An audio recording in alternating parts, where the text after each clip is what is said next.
Kisah ini menceritakan tentang kebutuhan hidup antara mertua dan menantu yang telah lama hilang. Sang mertua, yang sudah lama menjanda, menjadi begitu sunyi batinnya, sehingga ia membutuhkan sesuatu itu untuk memenuhi kebutuhan batinnya yang tak terpenuhi. Sedangkan sang menantu, karena seringnya ditinggal sang istri, ia juga merasa seakan hidup dalam kesuraman, karena kebutuhannya itu yang sering kali tak ia dapatkan. Hingga pada akhirnya, sang menantu dan mertua mendapatkan jalan keluar dan juga jawaban dari permasalahan mereka berdua.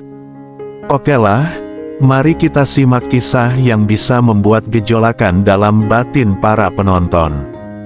Irma adalah seorang ibu mertua yang sudah berusia 51 tahun. Namun, walaupun begitu, pesonanya masih terpancar dengan anggun.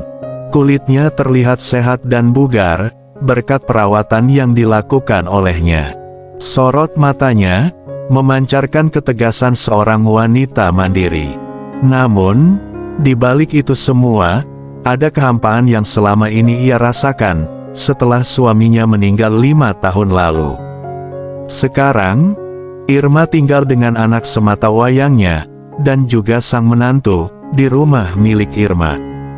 Menantunya bernama Daud, ia adalah seorang pria yang berusia 31 tahun. Ia bekerja di sebuah perusahaan besar di kotanya. Sejak menikah dengan Bella setahun lalu, ia sudah menganggap mertuanya seperti ibu sendiri, begitupun sebaliknya. Bella sendiri adalah seorang wanita karir yang sangat sibuk dengan pekerjaannya. Karena ia menjabat sebagai manajer di sebuah perusahaan yang juga lumayan besar, sehingga membuatnya sering pulang larut malam, dan bahkan terkadang ia harus bepergian keluar kota. Karena kesibukan Bella inilah, Irma dan Daud sering menghabiskan waktu berdua di rumah. Awalnya, Irma menganggap Daud sebagai menantu pada umumnya. Akan tetapi, dengan perlahan, entah kenapa, perasaannya mulai berubah. Setiap kali melihat Daud, ada sesuatu yang bergejolak dalam batin Irma. Setiap kali mendengar suaranya yang lembut, dan juga perhatian yang tulus dari menantunya itu, seakan ada rasa nyaman yang menyelimuti hatinya. Seakan seperti keakraban yang lebih dari sekedar ibu mertua dan menantu. Suatu malam, ketika Bella harus pergi keluar kota untuk urusan pekerjaan kantornya, rumah itu hanya dihuni oleh Irma dan Daud. Setelah makan malam bersama, Irma duduk di sofa ruang tamu, sambil bersantai dan memandang layar televisi. Walaupun pandangannya tertuju pada TV, namun, pikirannya seakan dipenuhi bayangan Daud. Tak lama kemudian, Daud datang, dengan 2 cangkir teh hangat di tangannya. "Ini tehnya, Bu, supaya lebih rileks," ujarnya. Irma tersenyum kecil menerima cangkir tersebut. "Makasih ya Daud, kamu memang perhatian banget," ucap Irma. Daud duduk cukup dekat dengannya, sehingga Irma bisa mencium aromanya yang begitu segar. Dan entah mengapa, jantungnya mulai berdebar tak karuan. "Bu, Ibu kelihatan lelah malam ini, lagi banyak pikiran ya?" tanya Daud dengan nada lembut. "Gak kok, Ibu aman-aman aja," sahut Irma. Mereka pun mulai berbincang, dengan obrolan sederhana. Tapi lama-lama, pembicaraan itu semakin mendalam. "Bu, Ibu pasti sering merasa kesepian ya, setelah ayah meninggal?" tanya Daud dengan hati-hati. Irma kemudian menatapnya dengan pandangan kosong.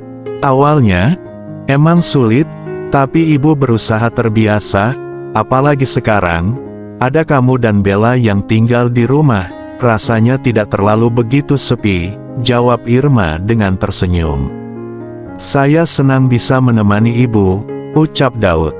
Kata-kata itu begitu sederhana, tapi entah mengapa, batin Irma terasa hangat. Matanya menatap Daud dengan penuh arti, seolah ingin mengungkapkan sesuatu yang selama ini ia pendam. Namun, cepat-cepat ia mengalihkan pandangannya. Ia tersadar, tak seharusnya ia merasa seperti itu. Malam itu, setelah Irma masuk ke ruangannya, ia duduk, termenung di tempat pembaringannya sendiri. Ia mencoba mencerna apa yang baru saja terjadi. Ia tahu bahwa apa yang ia rasakan ini sungguh sangat tidak wajar. Ia sadar, Daud adalah suami dari anaknya sendiri, tapi, entah mengapa, batinnya justru bergejolak setiap kali dekat dengan menantunya itu. Tidak, ini tidak boleh terjadi, ia harus mengendalikan dirinya, agar tak terjadi hal yang tidak wajar. Kendati demikian, semakin ia mencoba mencegahnya, semakin kuat pula gejolakan itu tumbuh di hatinya. Ia mulai memperhatikan setiap detail tentang Daud. Dari senyumannya, caranya berbicara, bahkan cara dia bersikap lembut kepadanya. Hatinya mulai diliputi kegalauan. Haruskah ia mengubur dalam-dalam perasaannya itu? Ataukah ia akan membiarkannya begitu saja, meski ia tahu, hal itu begitu beresiko. Dan malam itu juga, Daud juga merasakan sesuatu yang aneh saat berbicara dengan mertuanya itu. Ada keakraban yang berbeda ketika itu. Ia memang mengakui, jika ibu mertuanya itu, adalah wanita yang luar biasa cantik, anggun, dan juga penuh perhatian, namun, ia hanya sebatas kagum seperti biasa, tak ada yang lebih. Tapi mengapa, sekarang, hatinya mulai merasakan sesuatu yang lebih dari sekedar seorang mertua? Tidak, ini tidak boleh terjadi, dia begitu mencintai Bella istrinya. Tapi, gejolakan hatinya itu, tak bisa mengabaikan tatapan mata Irma yang begitu dalam. Pagi pun tiba, Irma berdiri di depan cermin kamarnya, seraya memandangi bayangannya sendiri. Dia masih mengenakan daster sederhana yang berbahan tipis, dan berwarna biru muda. Rambutnya tergerai dengan lembut, matanya terus menatap bayangannya di cermin. Ia mencoba mencari jawaban atas kegelisahan yang telah mengerubungi hatinya sejak tadi malam. Ini salah, bisiknya pelan, aku tidak boleh seperti ini. Namun, seberapa keras pun ia berusaha menolak perasaan itu, justru semakin kuat dia mengingat kembali tatapan mata Daud dan juga suara lembutnya, bahkan senyumannya yang menenangkan. Ia berusaha menenangkan diri. Hari ini, ia harus bersikap seperti biasa. Ia pun keluar dari ruangannya. Aroma kopi menyeruak ke dalam hidungnya, yang tengah melangkah ke dapur. Ia menjumpai Daud yang tengah sibuk membuat sarapan pagi dengan senyum ramahnya. Irma mencoba mengontrol dirinya, dan ia harus bersikap biasa pagi ini. "Loh, kok kamu yang nyiapin sarapannya?" ucap Irma. "Iya Bu, Bella masih di luar kota, jadi biar saya yang menyiapkan sarapan. Ibu duduk saja," sahut Daud. Irma mengangguk pelan, dengan duduk di meja makan, sambil memperhatikan menantunya itu. Daud sedang memasak, dengan mengenakan kaos singlet dan juga celana bola. Irma yang sedang duduk di situ, menelan ludah melihat Daud yang sedang memasak itu. Gejolakan batinnya semakin menguat. Tak lama kemudian, Daud datang dengan sepiring nasi goreng dan secangkir teh. "Ini Bu, silakan," ucapnya, sambil meletakkan sarapan di hadapan Irma. "Makasih ya," sahut Irma. Dalam keheningan, sesekali Irma mencoba mencuri pandang ke arah Daud. Namun, setiap kali mata mereka bertemu, Irma buru-buru mengalihkan pandangannya. Percikan perasaan pun tak bisa terhindarkan pagi itu. Hujan mulai turun cukup deras, Rina duduk di ruang tamu, sembari membaca buku. Daud, yang mengambil tengah cuti bekerja hari itu, beranjak ke tempat di mana Irma berada. "Bu, Ibu suka hujan, Tanya Daud tiba-tiba, yang mengejutkan Irma. Irma tersenyum, dengan senyuman yang penuh arti. Dulu, waktu ibu masih muda, ibu suka banget berdiri di bawah hujan, rasanya begitu menyenangkan, dan juga begitu damai, ungkap Irma. Tiba-tiba, terdengar suara petir yang cukup keras. Dan secara refleks, Irma tersentak dengan suara gemuruhnya petir. Ia secara spontan memegangi Daud. Dan tak pelak, membuat mereka berdua terdiam. Irma bisa merasakan kedamaian. Saat itu, Irma seharusnya menarik tangannya, tapi, entah kenapa, tangannya seakan kaku. Jantungnya berdegup kencang, ia menatap mereka pun saling bertatapan, dengan tatapan yang memiliki makna sesuatu dalam tatapan itu. Sesuatu yang selama ini mereka coba hindari. Dengan suara terdengar bergetar, Irma tersadar, dan segera menarik tangannya. "Maaf, ibu harus ke ruangan ibu," ujarnya buru-buru, lalu beranjak pergi. Daud hanya bisa menatap ibu mertuanya yang berlalu dengan tergesa-gesa. Dia tahu, ada sesuatu yang terjadi saat itu. Ada sesuatu yang tak bisa mereka kendalikan. Di ruangannya, Irma menarik nafas panjang. Ia mencoba menyadarkan dirinya tentang apa yang baru saja terjadi.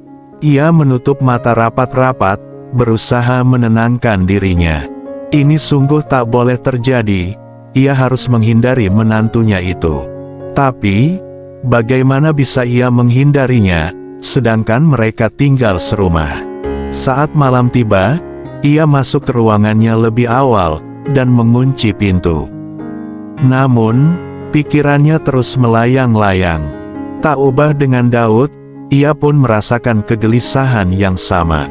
Daud mencoba memejamkan mata, tapi bayangan wajah mertuanya itu terus saja bermunculan dalam benaknya. Entah kenapa, gejolakan hatinya begitu membara ketika mengingat Irma, mertuanya. Malam itu, mereka berdua sama-sama dalam kebingungan, dan juga perasaan yang tak seharusnya ada. Keesokan harinya, tepat hari Minggu, dan Bella baru pulang sore nanti. Irma pun beranjak ke kamar mandi untuk bersih-bersih. Namun ternyata, di sana sudah ada Daud yang sudah lebih dulu selesai, dan hendak beranjak keluar.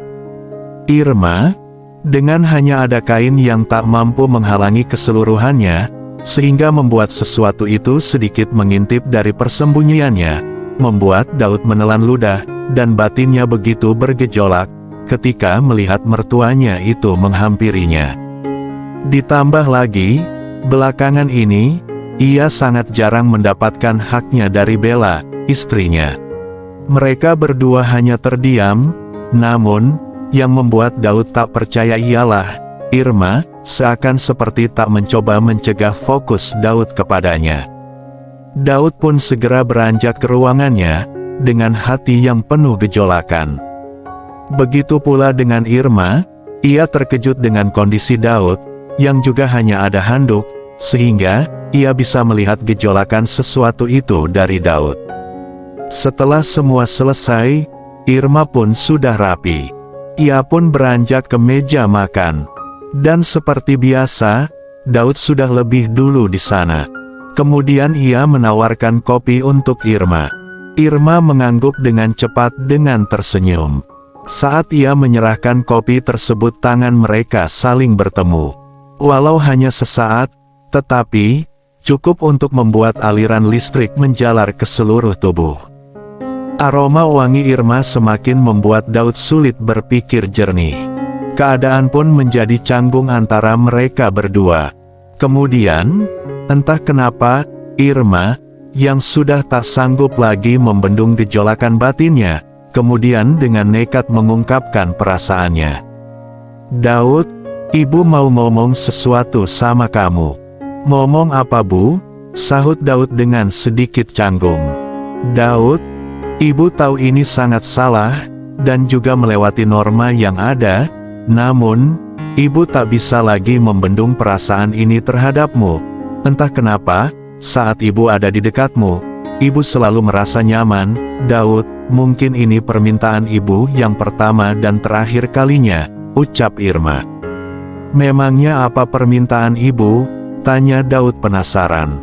Daud, maukah kamu memberikan kebahagiaan seperti itu untuk kali ini saja? Karena, jujur, semenjak kehilangan suami ibu sangat merasa sunyi, dan terlebih lagi, soal kebutuhan ibu yang sudah lama ibu butuhkan, jelas Irma. Tapi Bu, kita tak boleh seperti ini mengakibatkan resiko yang besar, sahut Daud. Irma tak menanggapi perkataan Daud, dan dengan perlahan, akhirnya, Irma memberikan ketulusannya pada bibir Daud. Sontak saja Daud terkejut dan seakan tak percaya, dan otomatis, Daud yang juga sudah jarang mendapatkan haknya selama ini, mengikuti saja arus perjalanan itu. Meski pada awalnya ragu, tapi perlahan mulai terbiasa. Pagi itu, meja makan menjadi saksi bisu tentang perjalanan mengarungi samudra antara Irma dan Daud. Saat itu, semua batasan status mereka seakan sirna. Mereka sudah terbawa arus yang begitu derasnya. Irma, walaupun sudah tak berusia parubaya, namun pengalamannya sangat menentukan hasil tersebut. Dan juga, karena perawatan yang ia jalani, ia masih begitu bugar, dan membuat Daud semakin semangat menakodai kapal itu. Dan tak sadar, 1 jam telah berlalu, hingga akhirnya, Daud berhasil sampai ke pelabuhan yang mereka usahakan. Batin mereka begitu lega setelah semua perjalanan tersebut usai. Mereka saling bertatapan, dengan senyuman yang mengiringi. Daud, makasih ya atas kebaikanmu. Ibu tak pernah menyangka, kamu bisa sebaik ini terhadap ibu, ucap Irma. Sama-sama Bu, saya juga sangat berterima kasih pada ibu, karena, sejujurnya, sudah beberapa bulan belakangan ini, sejak Bella sering bepergian, saya juga sangat jarang mendapatkan hak saya Bu, jelas Daud. Wah, kasihan banget ya kamu, tapi, ibu sudah berjanji, ini adalah permintaan terakhir ibu, ungkap Irma. Tapi Bu, kalau ibu butuh pertolongan saya lagi, saya siap kok untuk membantu ibu, apalagi, begitu seringnya kita berdua di rumah, ucap Daud. Irma hanya tersenyum mendengar penjelasan menantunya itu. Singkat cerita, hari-hari berlalu, dan kehidupan di rumah tersebut semakin bahagia. Dan juga, Daud semakin harmonis dengan istrinya Bella. Karena Daud tahu, jika ia sudah mendapatkan kunci cadangan tentang hal itu di rumah. Begitu pula dengan Irma, ia sudah semakin ceria menjalani harinya. Meskipun Daud dan Irma tahu, itu semua bisa menghancurkan segalanya. Namun, itulah jalan satu-satunya bagi mereka, agar bisa hidup lebih berwarna.